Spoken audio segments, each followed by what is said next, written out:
Our story is about Sid Kajanu, a spirited young boy who dreams to wield his powers over the world while lurking in the shadows. While most crave the spotlight, Sid harbors a different dream. He longs to become the true mastermind behind it all, pulling the strings and having his machinations drive the entire story. The tale begins with a well-known actress and diligent student named Akane Nishino, who appears friendly with her classmates. However, this friendly demeanor is just a cover to hide her inner anger and bitterness caused by a past incident where a fan kidnapped and molested her. She dislikes everyone around her, especially Minoru Kajino, our protagonist, a classmate who barely acknowledges her and struggles to remember her name. Meanwhile, we see a glimpse of Kajino solely playing the piano in an empty room, showing his lonesome personality. The story takes a turn when Nishino is going home alone and is kidnapped by criminals planning to ransom her. Kajino, disguised as a masked vigilante called Stylish Bandit Slayer, intervenes to save her. The crooks don't take him seriously at first, but their perception quickly changes when they witnessed him rocking dual crowbars, earning him the nickname Balaclava Berserker. He effortlessly takes down the bad guys, setting Nishino free.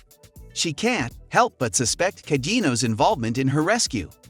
A few days later, Kajino's story takes a tragic turn as he's unexpectedly hit by a truck and meets his end.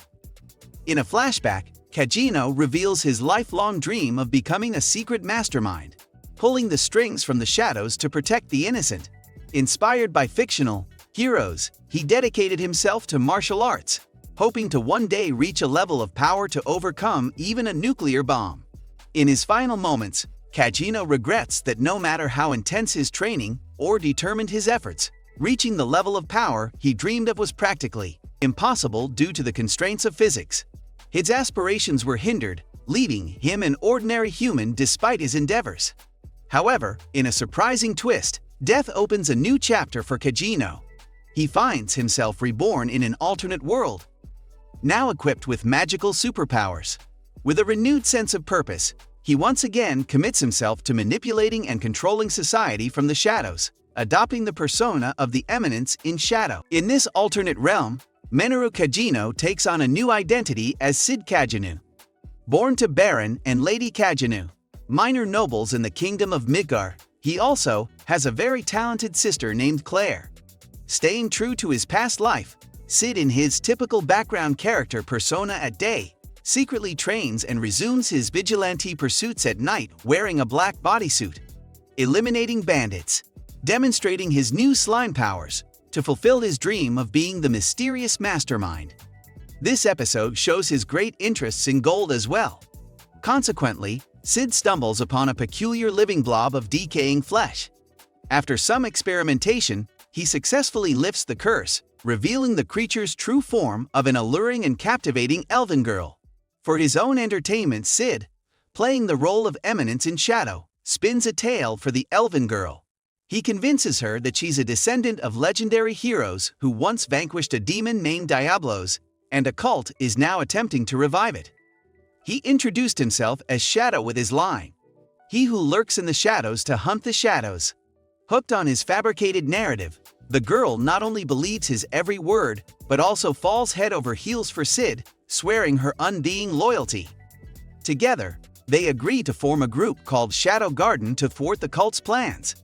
Sid nicknames her Alpha, all the while finding amusement in the fact that she wholeheartedly buys into his entirely made-up story. 3 years passed, Sid and Claire were training with their swords. Unbeknownst to Claire, Sid is just playing to be weak. Out of the blue, Claire is kidnapped. Alpha, now leading a group called the Shadow Seven, with members Beta, Gamma, Delta, Epsilon, Zeta, and Eta under Sid's command, tracks down Claire. They discover she's been taken by the real cult of Diablos. Oblivious to the cult's existence, Sid believes the girls are just playing along and has no clue about the actual threat.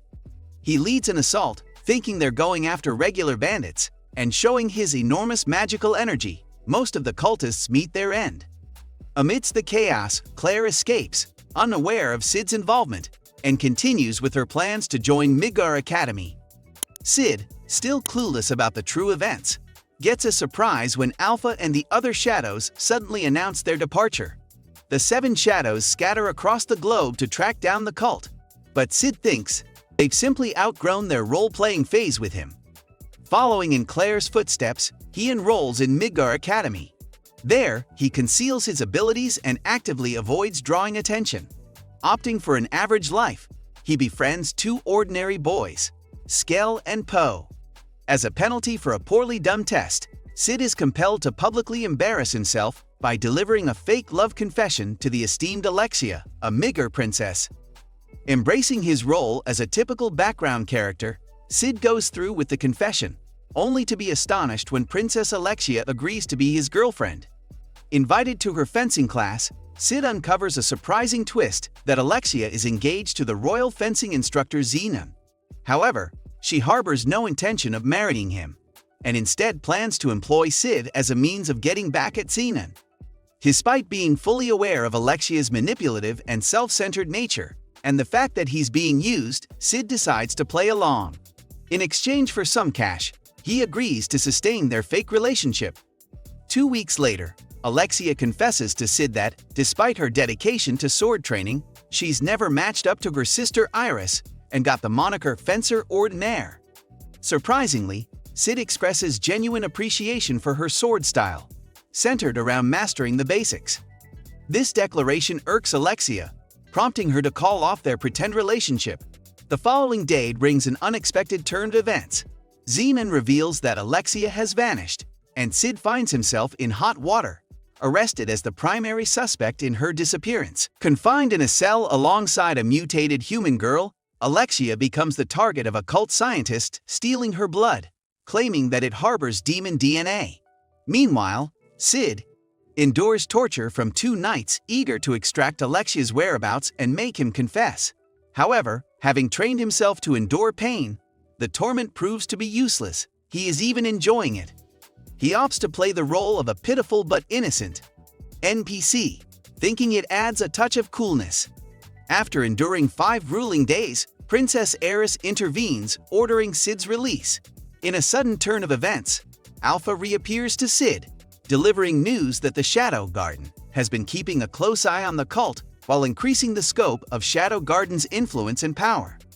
Sid finds himself impressed by Alpha and the Shadows, who occasionally drop by to continue their role-playing sessions. Grateful for their continued involvement, he remains blissfully unaware of the true extent of Shadow Garden's existence and influence. Alpha unveils a plan to rescue Princess Alexia, involving 114 loyal soldiers. Sid plays along, amusing himself, thinking it's all part of the game. Little does he know, Alexia's kidnapping is real, but he mistakenly believes it's the doing of corrupt knights, and the 114 soldiers are merely background actors hired by Alpha. In a grand assault, Sid takes down the knights who tortured him, while his army actively seeks Princess Alexia. Simultaneously, the cult scientist, in a desperate move, injects Alexia's blood into the mutated girl. This desperate act turns her into a demon. She then swiftly dispatches the scientist and liberates Princess Alexia. While making their escape, Alexia crosses paths with Xenon.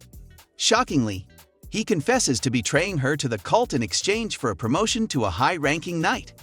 As Princess Alexia launches an attack, Xenon easily overpowers her in their duel. However, their confrontation is abruptly interrupted by the sudden arrival of Sid, dressed as Shadow. Xenon points the sword at Shadow, attributing the recent attacks on the cult to him, and declares himself a core member of the cult. Chaos ensues as the demon girl wreaks havoc in the city, engaging in a fierce battle with Princess Iris. Suddenly, Alpha unveils herself to Iris as a member of Shadow Garden.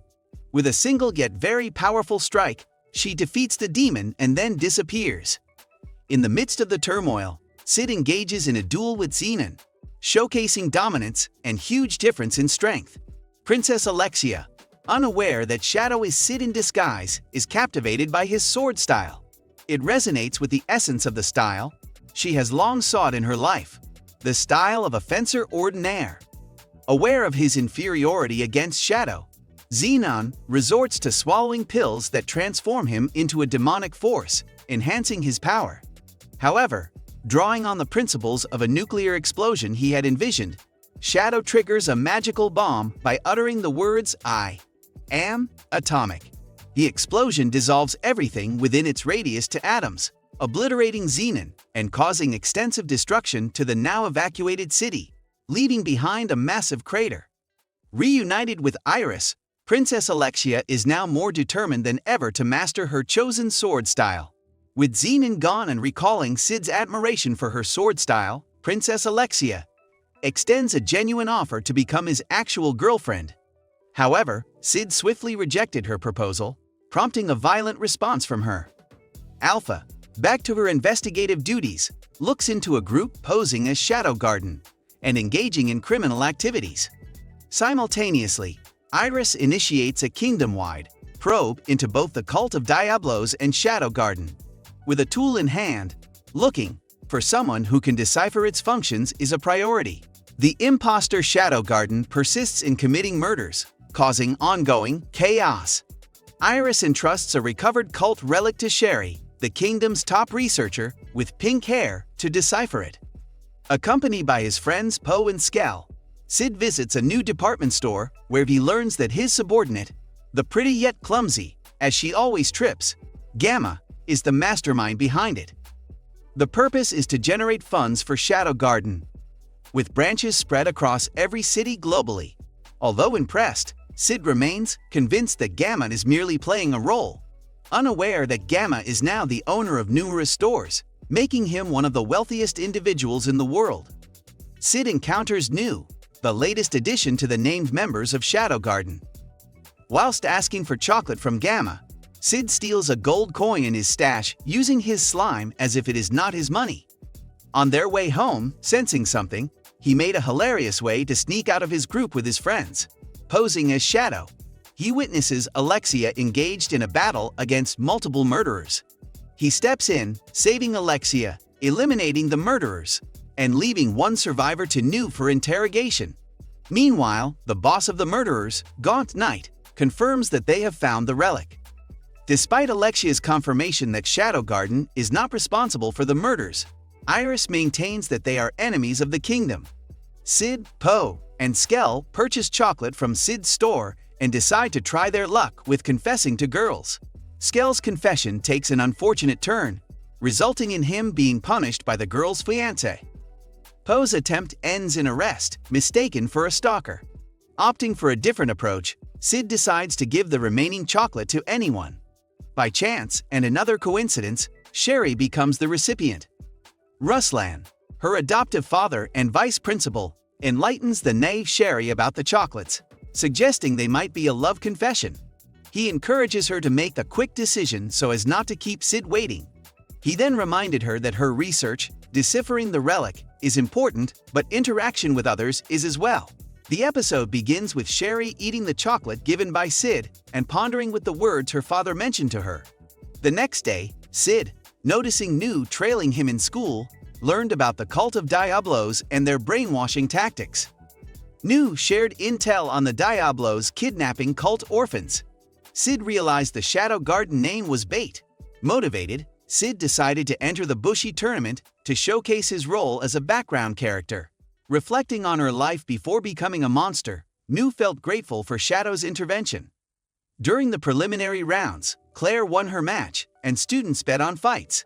Sid's friends, low on money, hoped for his success.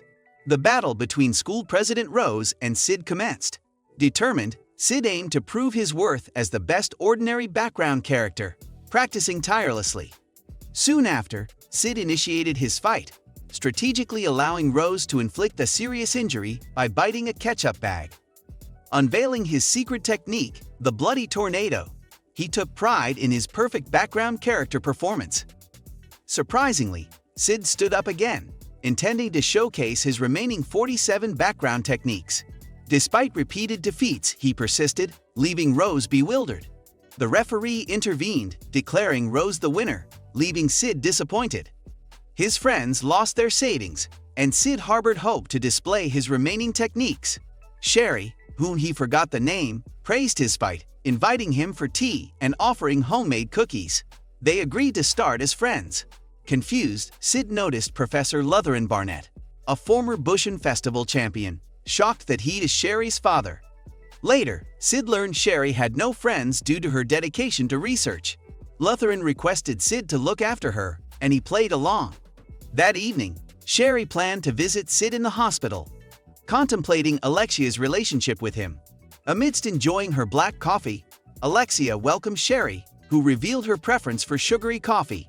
Sherry, curious about Alexia's relationship with Sid, learned they had broken up, making her ecstatic.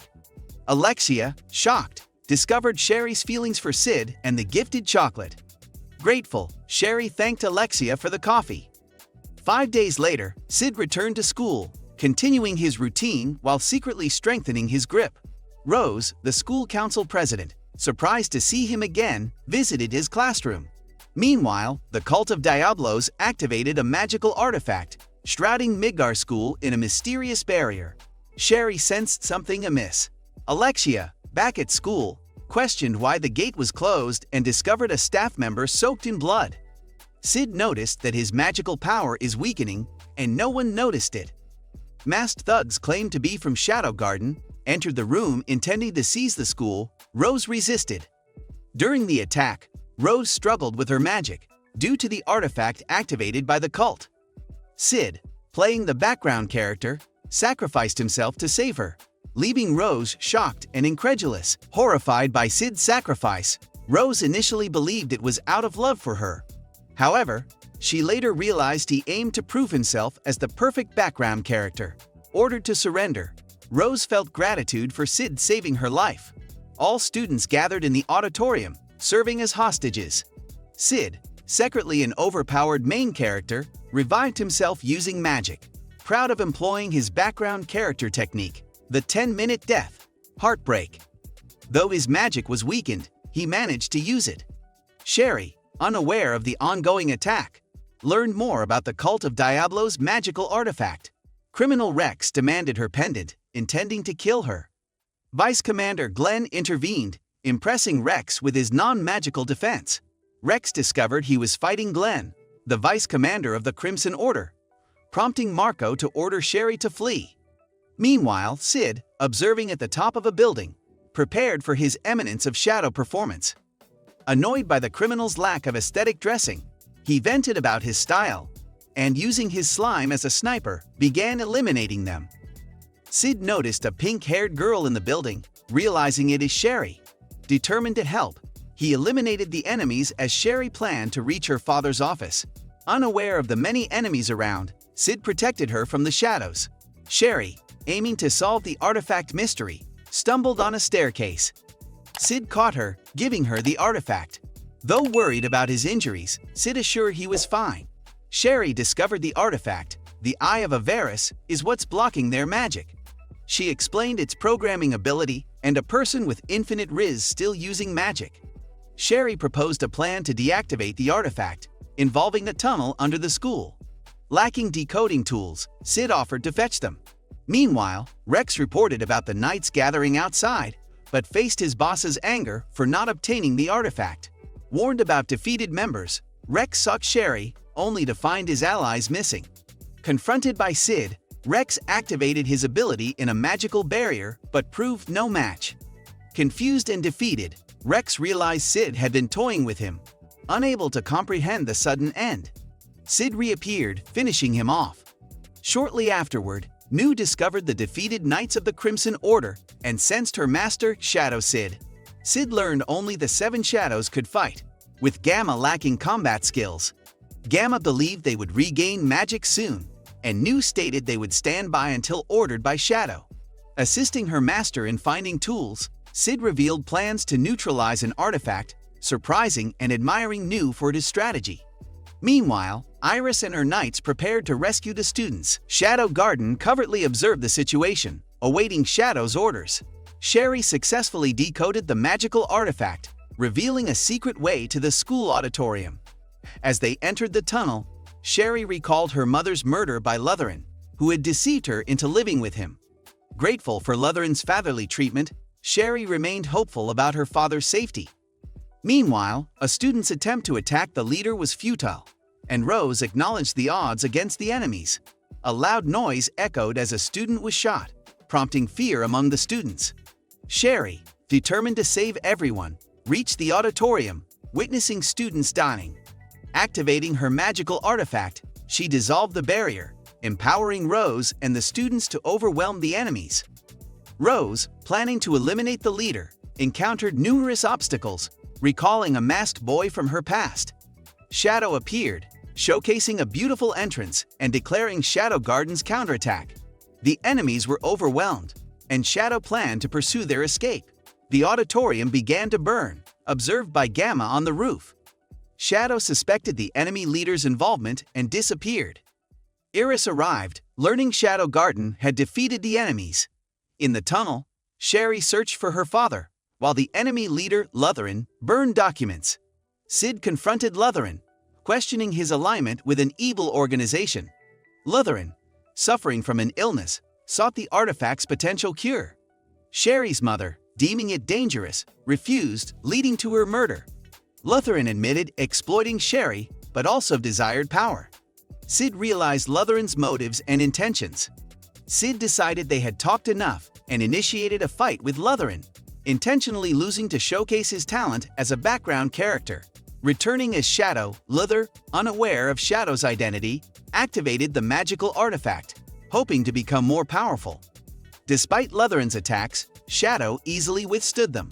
Lutheran, determined, faced the overwhelming power of Shadow, claiming Shadow Garden's reputation was ruined.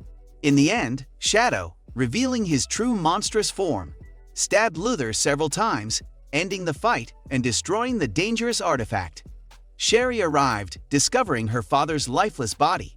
Shadow, choosing not to disclose the truth, anticipated her hatred. Days later, a bounty was placed on Shadow and his organization. Alpha suspected Shadow played the villain to protect the world from the shadows, admiring their leader. At school, Sherry sought Sid to bid farewell, expressing gratitude and revealing her plan to leave the country. Sid wished her luck, and she hoped to know him better. Before departing, Sid inquired about her goals, but Sherry kept it a secret. She left the Migger Kingdom, and Sid sensed her intent for revenge against Shadow. The school lay in partial ruins as an early summer break began, prompting most students to head home. Sid, opting to remain in the capital, aimed to stay hidden from his sister as he pursued a mission of hunting criminals from the shadows. A letter from Alpha revealed his next mission would take place in the sacred land of Lindworm. In the City of Deception, many members of Shadow Garden prepared for their upcoming mission. Epsilon utilized magical slime to change her appearance, recalling guidance from Shadow on its use in the shadows. Meanwhile, Beta was writing a story. Shadow faced off against Idzinan, but this time, Beta was kidnapped.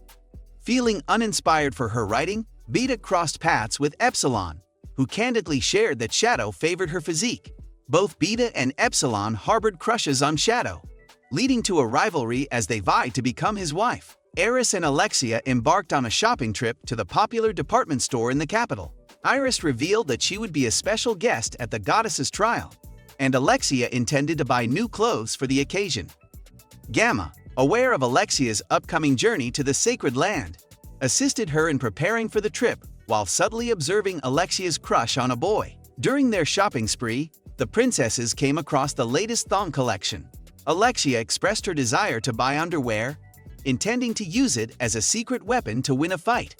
Initially finding the idea too revealing, Iris was eventually persuaded by Alexia, who ended up purchasing a considerable amount of thongs.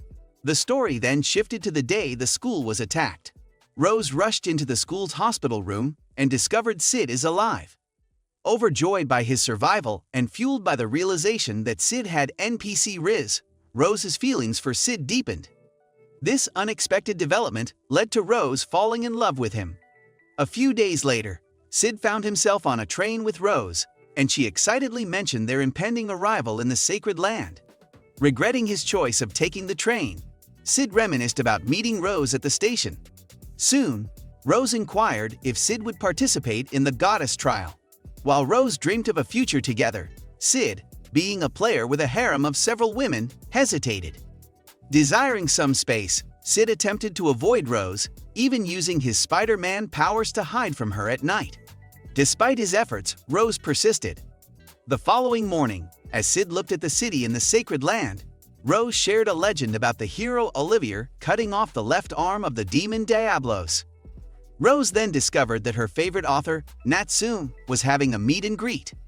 Learning that Natsume was considered the most talented writer of the century, Sid recognized the stories from his old world and realized that Beta, one of her shadows, is the famous author.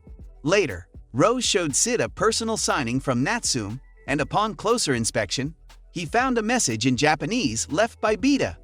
Meanwhile, Alpha planned to uncover the truth about the great hero Olivier, and upon learning that Olivier was hiding something, Alpha anticipated the imminent opening of a mysterious door.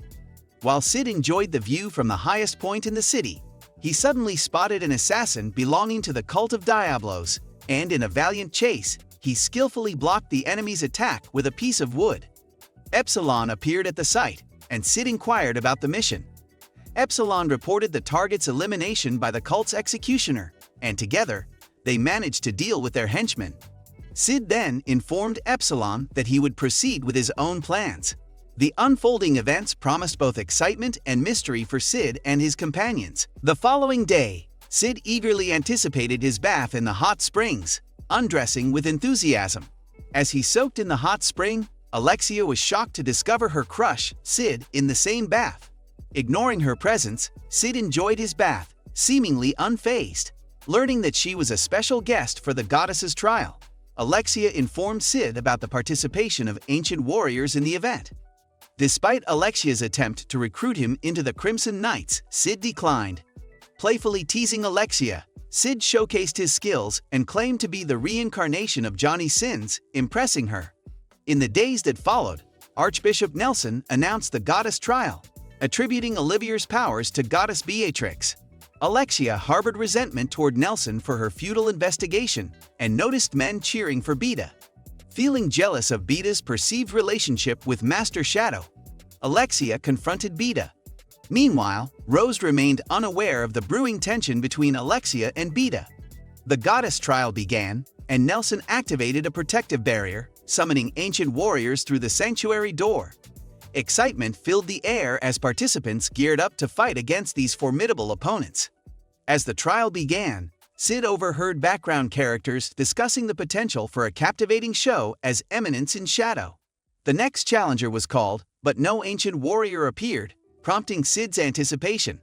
Sid was unexpectedly announced as a challenger to summon an ancient warrior. Opting for option 3 to avoid punishment, he distracted the audience with a spirit ball, transforming into Shadow, the most wanted man in the kingdom.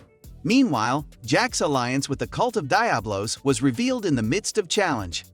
Aurora, the Witch of Calamity, came out. The fight between Aurora and Shadow began. It became apparent Shadow was no ordinary Dark Knight.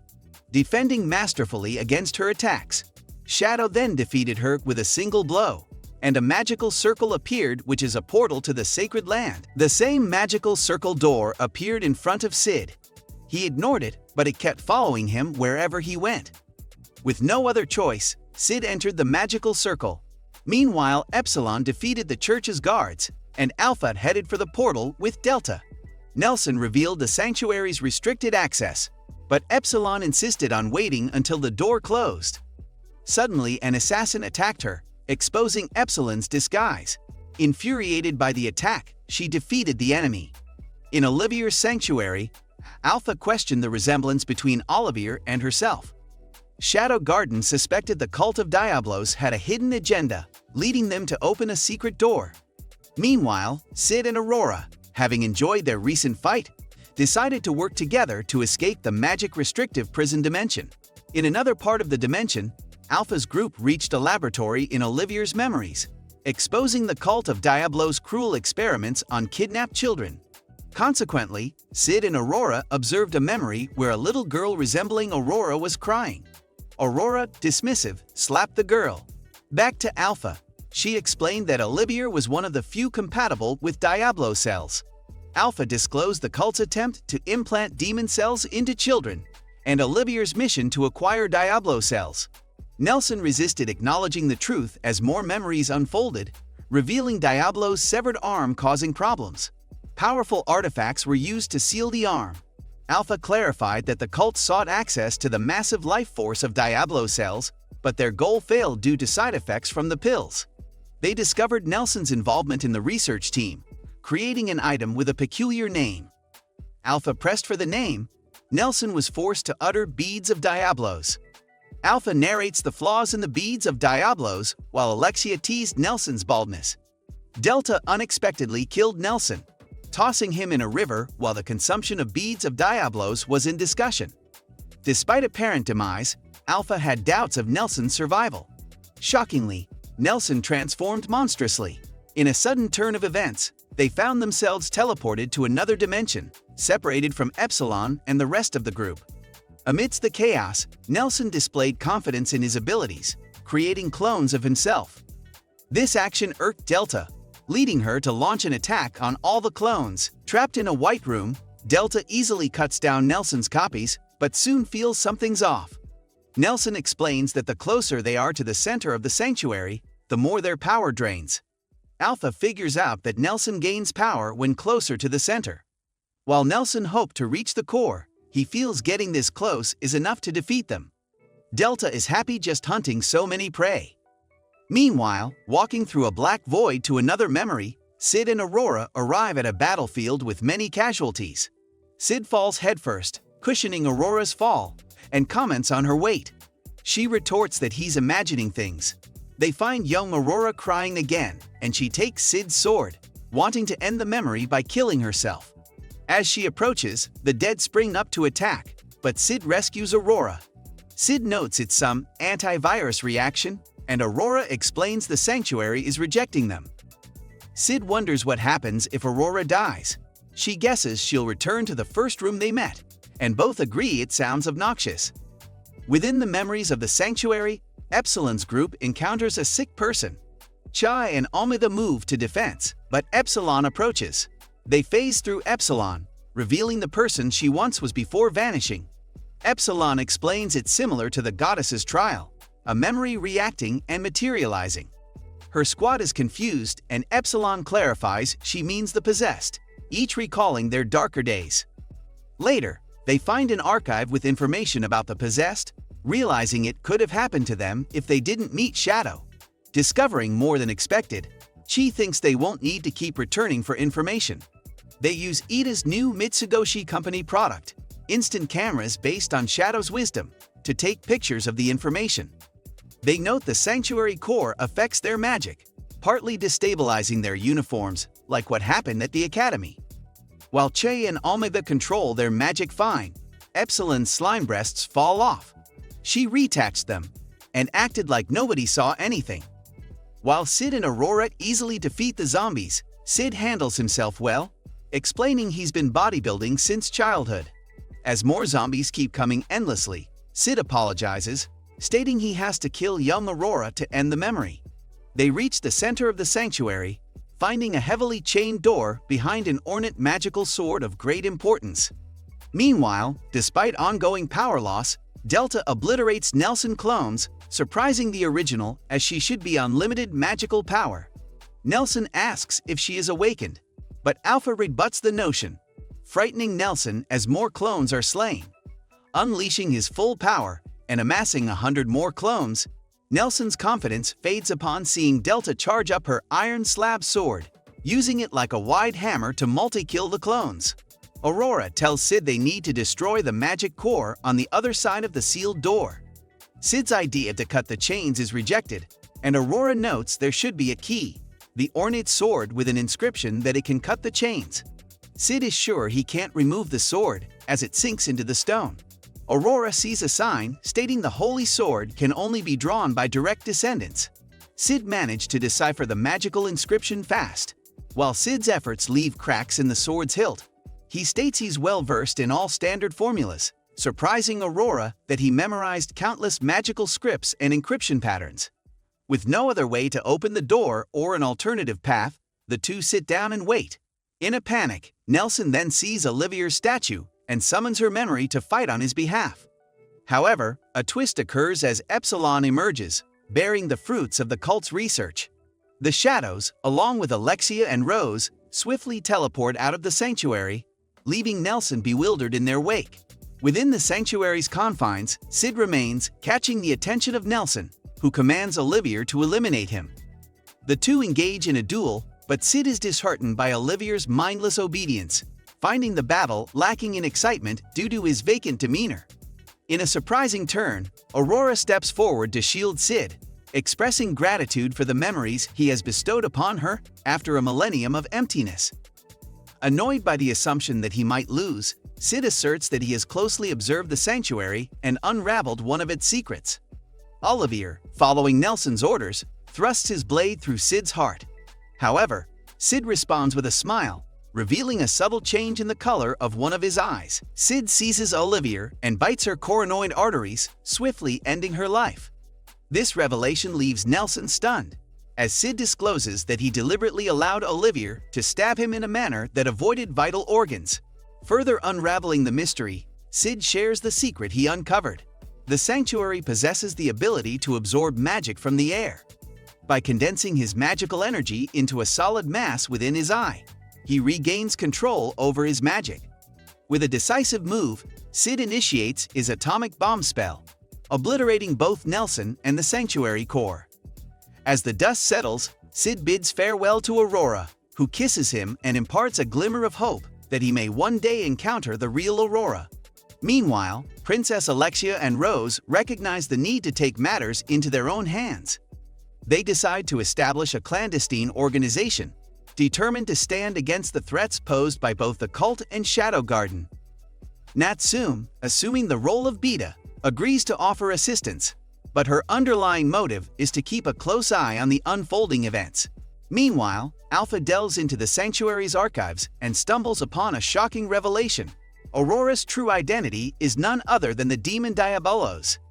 In a different part of the narrative, Shadow Garden undertakes a seemingly innocent venture, acquiring properties in the city of Madlid with the facade of establishing a new shopping center. However, their true aim is veiled in secrecy, as they strive to gain access to a valuable oil field. Alexia, on the other hand, confirms the involvement of the Beatrix Church with the cult.